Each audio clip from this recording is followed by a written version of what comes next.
Hello everybody, and welcome back to Let's Play Gabriel Knight, the Beast Within.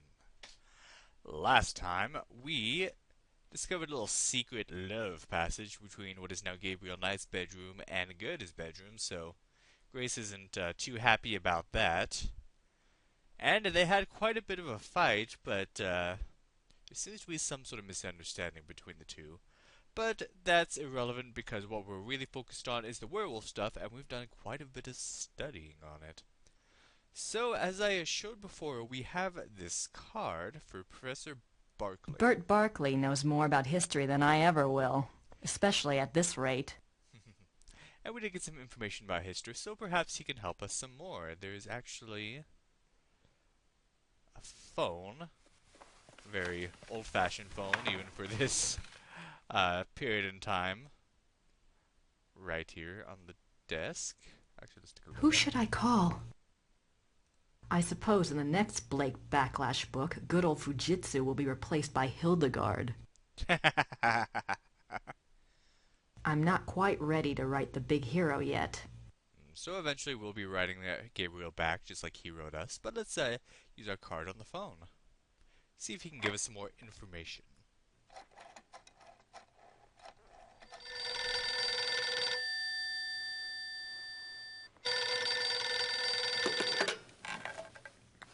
Hello? Professor Barkley, this is Grace Nakamura. I'm calling from Germany. Germany? I thought you were in New Orleans. I was, but anyway, it's rather important or I wouldn't have bothered you. Do you know anything about King Ludwig II of Bavaria? Well, that's a hell of a thing to ask a man in the middle of the night. Late 1800s, right? Yes. This isn't really my field, but I think he was crazy or something. I wish I knew. Do you know anyone who specializes in German history? Yeah, I have a friend at the University of Berlin. I'll ring him. What's your number there? It's 4989-555-7878. Okay, I'll call you back if I remember this conversation in the morning anyway. Great. Sorry again. Thanks. Bye. Bye.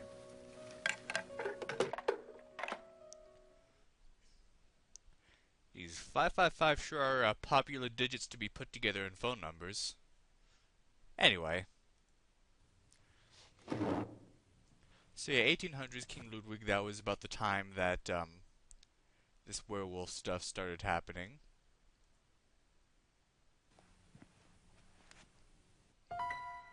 Anyway, we also have a more precise date as to when those werewolf trials happened. So let's ignore her for now. Let's just leave her alone and go to the mayor with those dates. Let's see. Okay, this little area right here where the exit is kind of hard to get. Okay. So we want to click here again.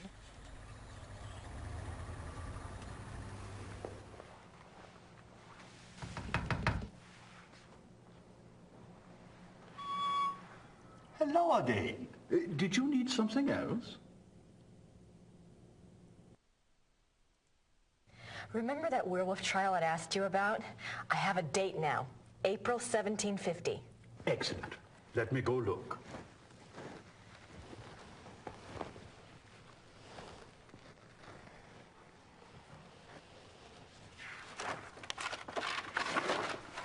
I heard of this case when I was a boy. But I always thought it was just a scary tale. I never thought to look in the archives. It was there, all right. What did you want to know?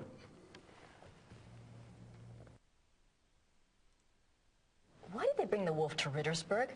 I know the Schottenjäger lived here, but why didn't he just... Kill it where he found it? I don't know. Let's see. Ah, yes. They wanted to know what man it was, who it was. They brought it here so it would change back? Yes, exactly. I love how living in Rittersberg, they just take all this supernatural stuff in stride. It's like, yeah, this is how it is and how it was. What happened to the alleged werewolf?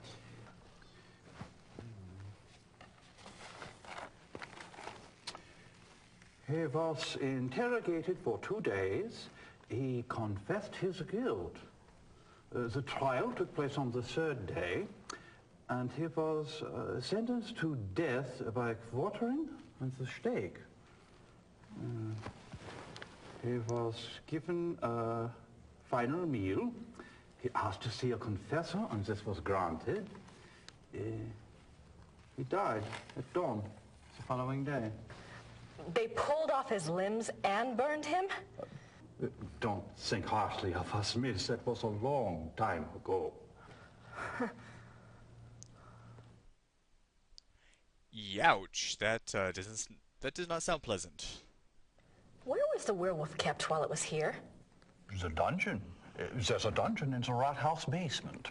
We don't use it anymore, of course. Haven't for many years. Did it change back? That's what it says. They put the wolf in a cell, and the next morning they found a man in there. A laborer from out of town identified him as Baron von Raleigh from Alfing.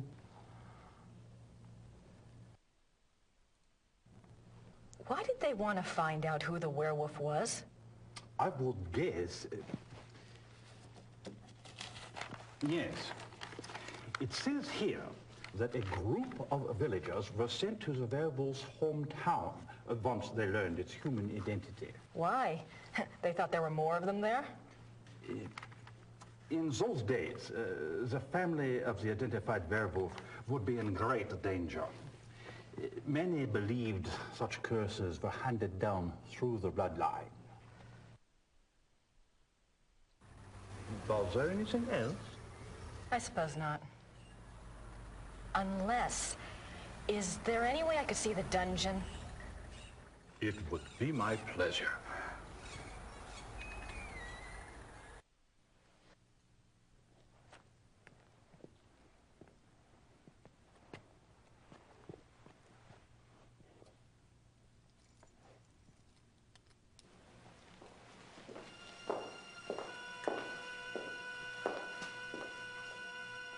Everything's been kept the way it was when the dungeon was in use. We show it off to tourists sometimes.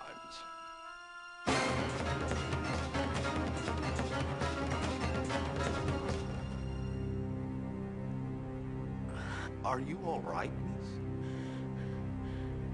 I'm fine. It's just that this place is so claustrophobic. I tell you what, normally this place is locked to keep out the village children.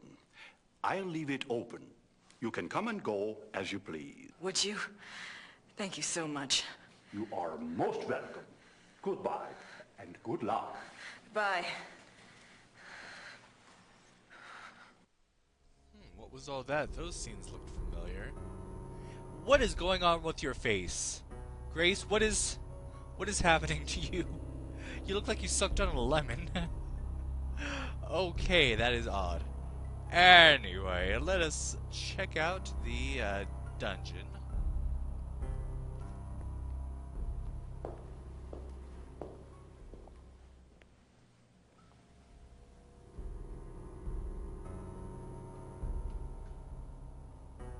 Von Raleigh slept here.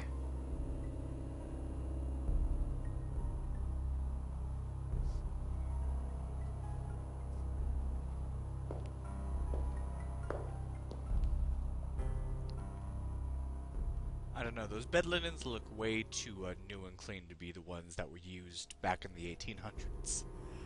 Let's see. Alright, what's out here?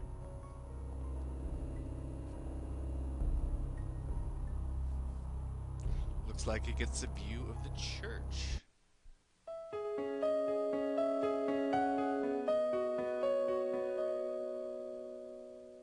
He asked to see a confessor. Yeah, I'm betting it's not an accident that the only window in the dungeon faces directly at the church. Claw marks. And claw marks right here. Interesting. Alright, that is all we can look at here, I believe.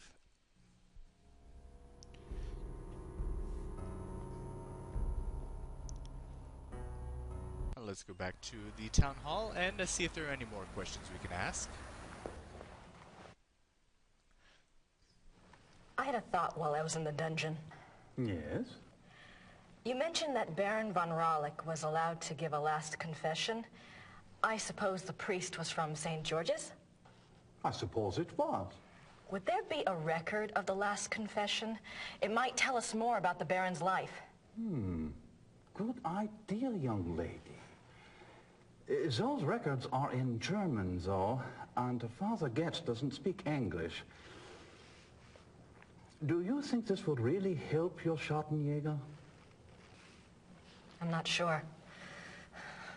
It couldn't hurt. All right. I'll write you a note. You give it to Father Getz, and he'll see if they have a record of the confession. If they do, you bring it back here to me, and I'll help you translate it, okay? That would be wonderful. Thank you so much. Certainly. You got my curiosity up too, you know.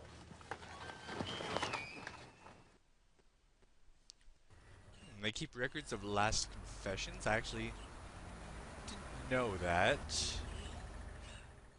Like, well, I know, like, you know, confessions are supposed to be, you know, private, is between the person and the priest or whoever. I wonder if final confessions are different, or if there's still a thing, or if it was just something from back then. I don't even think I saw this. St. Georg Church. Alright, let's take a look at this letter. Gute geht's, bitte geben Sie's der junge Dame. Yeah, okay. Mayor Habermas's note to Father Getz. Wir will Uwe von Ralik haben. Gedruckten Symbol.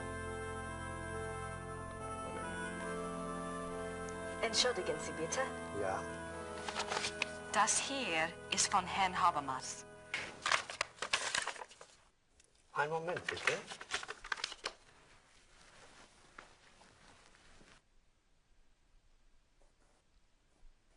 Das ist für Sie. Dankeschön.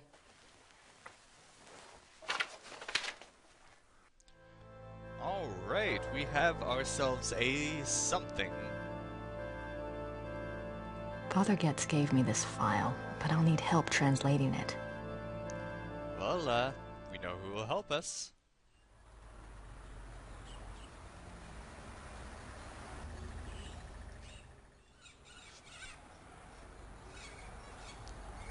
We'll knock on this door. I have the church file. Excellent. Let me see it.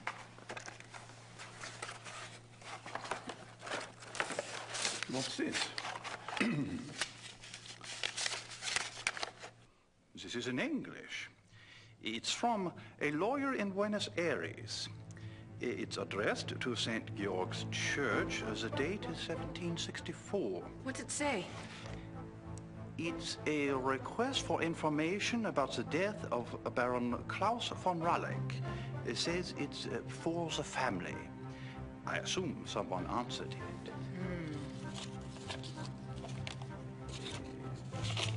Curious? What? The seal on the envelope. A wolf?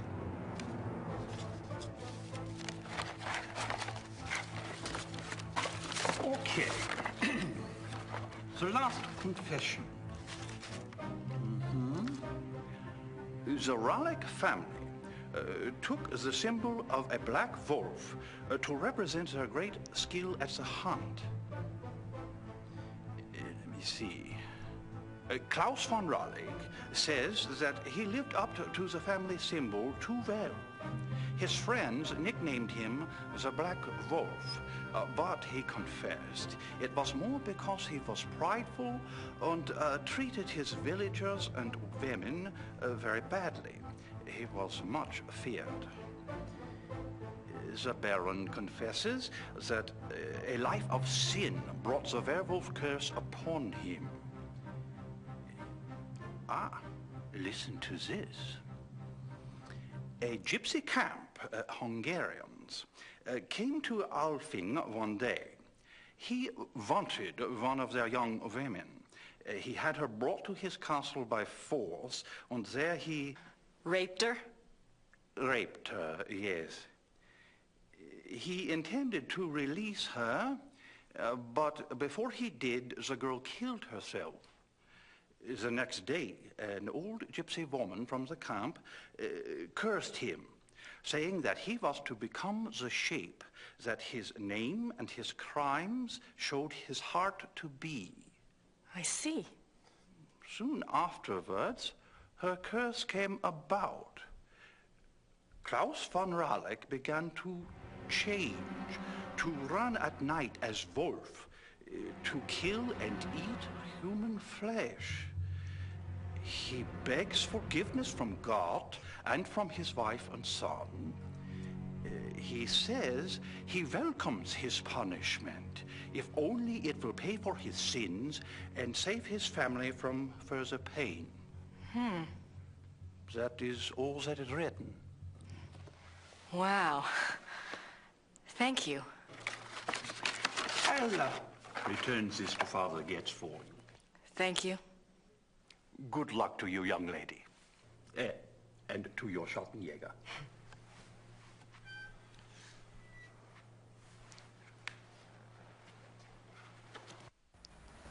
Well, that is interesting. Remember what we read in our research, that alpha werewolves, the more powerful ones, only come about through being cursed.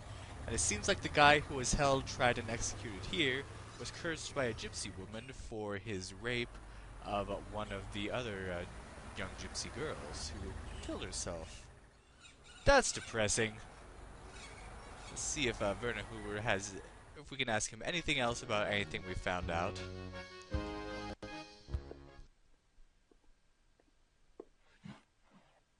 Herr Huber? Yes?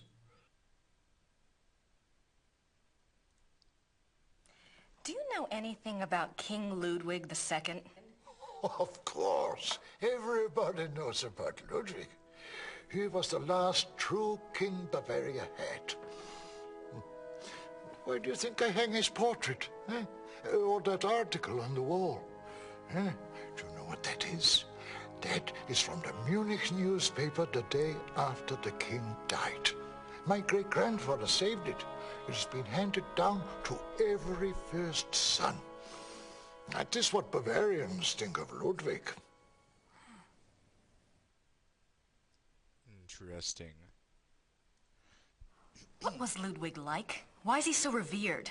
Oh, he was a genius. He had a great mind, you know. He built castles, is what he did, and kept on building them until they killed him. Who killed him? Them, those politicians. They said he was crazy. Got a doctor to sign some papers. They arrested him. Then what happened? What do you think? They killed him. Oh, they said it was suicide. But me, I don't believe that. It was murder.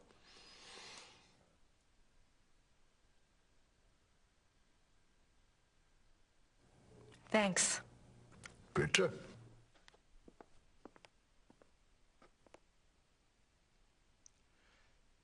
Some more interesting information about this Ludwig fellow.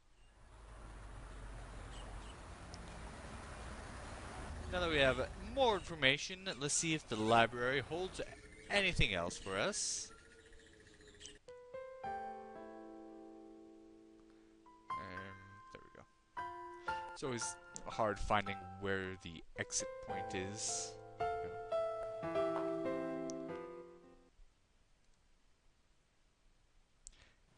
Looks like biographies here. I wonder if there's anything on...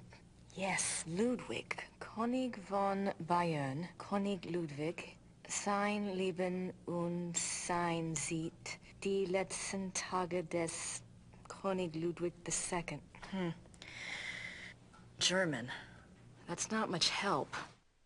Shoot. Alright. There's nothing else on werewolves in the occult section. I wonder if Christian Ritter's journal is here.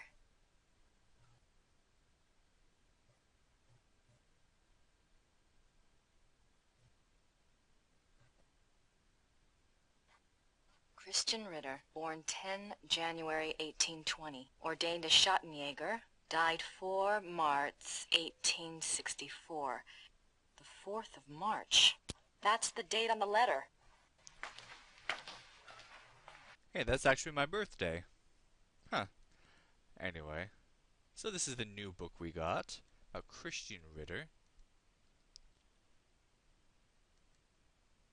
3 January 1864. I am now in Prussia. The beast that brought me here has so far bested me. He is secretive and skillful. He has much self-control, unlike what I'd been led to expect. He seems to know almost before I do where and when I will be stalking him. He turns up his nose at my lures. 3 more disappearances have occurred, and I'm no closer to learning his identity nor finding his lair. I can't even prove he took them.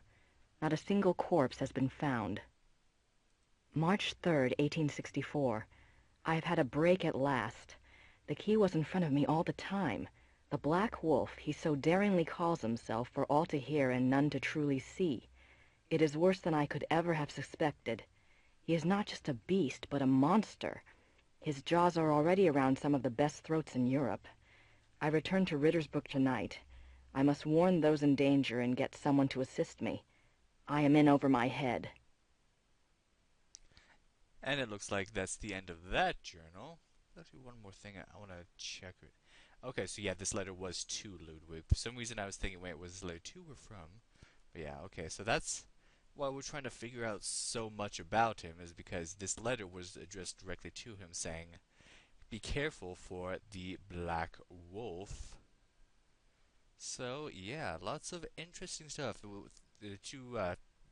most recurring theme, of course, is the Black Wolf.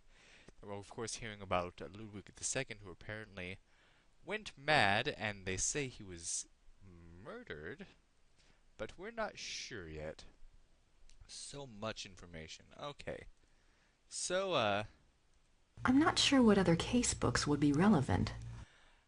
now is the time when we finally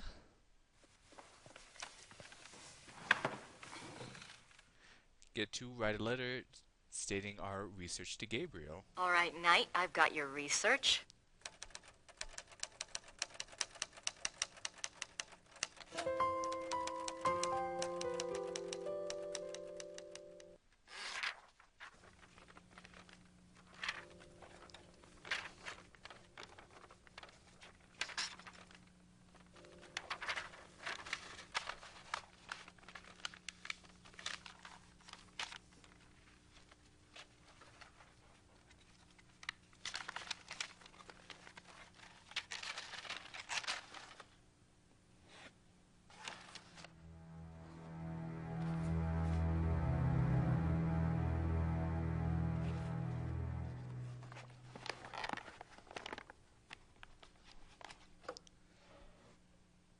Now, I just need somewhere to send it to. I'm guessing the only place we really can send it to is the post office from which Gabriel sent the letter in the first place. Then perhaps he'll go and check if there's any thing for him there to pick up. But I believe there's actually a little postman booth that I've been neglecting.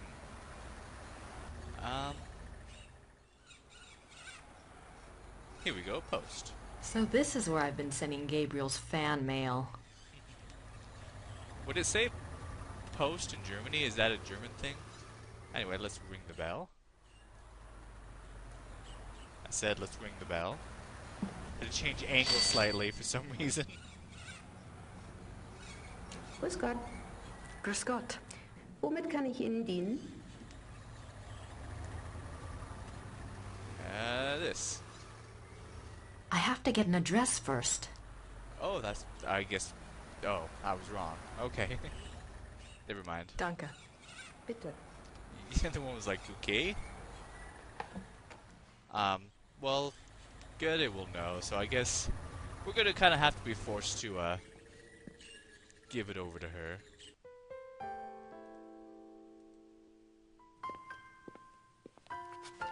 I found the items that Gabriel wanted. Did he tell you where to send your research?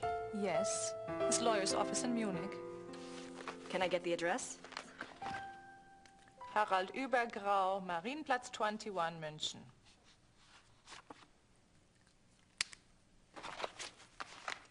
Thanks. Jeez. Yeah, you see why I like her every other time except when she's talking with Good. It just... She turns into a horrible person. I guess jealousy can make us do insane and act in ways that are not right, but just, And you know what? There are going to be a lot of cutscenes after I send this, so, I'll send it next time on Gabriel Knight, The Beast Within, where we will see how Gabriel's doing in that hunting club and how he reacts to all this info. Thank you for watching, and have a good day.